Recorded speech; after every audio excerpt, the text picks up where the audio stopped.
Bank একীভূতকরণের যে বিষয়টা, মার্জার যে পদ্ধতিটা, সেটা আসলে যৌক্তিক কিনা এবং মার্জার করলে সাধারণ জনগণ, আমরা যারা সাধারণ জনগণ যারা ব্যাংকে টাকা পয়সা রেখেছে তারা ক্ষতিগ্রস্ত হওয়ার সম্ভাবনা আছে কিনা আপনি যদি একটু আমাদেরকে দর্শকদের উদ্দেশ্যে বলতেন। জি, আগে যে বিষয়টা নিয়ে কথা বলছিলাম যে এনপিএল, তো এনপিএল এর পরিস্থিতিটার এখন রিসেন্ট আমার প্রেজেন্ট যেই সমস্যাটা হচ্ছে, যেই সমস্ত ব্যাঙ্কগুলোর এনপিএল রেশিওটা খুব হাই, তাদের ক্ষেত্রে একটা বড় সমস্যা হচ্ছে লিকুইডিটি ম্যানেজমেন্ট। আমরা দেখতে পাচ্ছি বা পত্রিকা থেকে বা বিভিন্ন মিডিয়া থেকে দেখতে পাচ্ছি যে অনেক গ্রাহক ব্যাংক থেকে টাকা পাচ্ছেন না। এটা কিন্তু এনপিএল থেকে উদ্ভূত, কারণ সেই ব্যাঙ্কগুলো লিকুইডিটি ক্রাইসিসে ভুগতেছে। এনপিএলের কমানোর যে বিষয়টা আপনারা জানেন, এখানে দুইটা উপায় আছে এনপিএল কমানোর, রিকভারি করার। একটা হচ্ছে লিগ্যাল, একটা নন লিগ্যাল। তো লিগ্যাল পার্টটা আমি আগে বলে ফেলি। আপনারা জানেন বর্তমানে সবচেয়ে আলোচিত যেই আমাদের আইনটি আছে, মানি লন্ডারিং কোড, অর্থঋণ আইন, অর্থঋণ আদালত আইন, সেটা অনেক দীর্ঘসূত্রিতে আছে, যার ফলে অনেক মামলা জট আছে।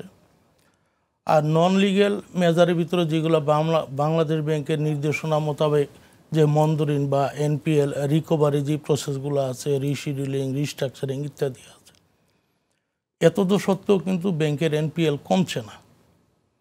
আপনারা দেখবেন যে এখনকার পত্রিকাগুলোতে হেড আপনারা পাবেন বা আমরা পাচ্ছি যে অনেকগুলো ব্যাংকের, আপনারা জানেন যে মন্দরিনের বিপরীতে কিন্তু ব্যাংকগুলোকে প্রভিশন রাখতে হয়, সংস্থান রাখতে হয়। যেমন অনেক ব্যাংকের সংস্থান ঘাটতি, প্রভিশন ঘাটতি আছে, আবার অনেক ব্যাংকের মূলধন ঘাটতি আছে। তাহলে এই প্রভিশন এবং মূলধন ঘাটতির কারণে আমি আগেও বলেছি যে তাহলে ওই ব্যাংকগুলো কিন্তু মার্কেটে নতুন এন্টারপ্রেনার বা যারা ঋণ গ্রহীত আছে তাদেরকে কিন্তু তারা ঋণ দিতে পারছেন না। আবার পক্ষান্তরে ডিপোজিটর যারা ওখানে টাকা রাখছেন তারাও তাদের টাকা ফেরত পাচ্ছেন না।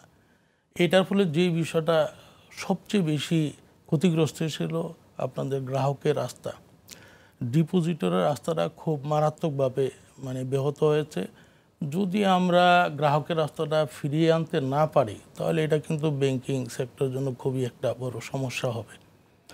আর আপনি যেটা পরবর্তী যে প্রশ্নটা করেছেন যে ব্যাংকিং মার্জার বা একীভূতকরণ যে প্রক্রিয়াটা, ব্যাংকিং মার্জারটা আসলে বিশ্বের অনেক দেশে আমরা দেখেছি, আমাদের পার্শ্ববর্তী ক্ষেত্র দেখেছি।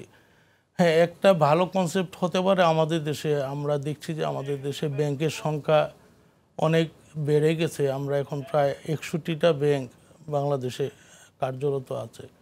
তাহলে আমাদের দেশে আসলে 61টি ব্যাংকের সংখ্যা খুব বেশিটা যে কারো কাছেই মনে হবে বা হতে পারে।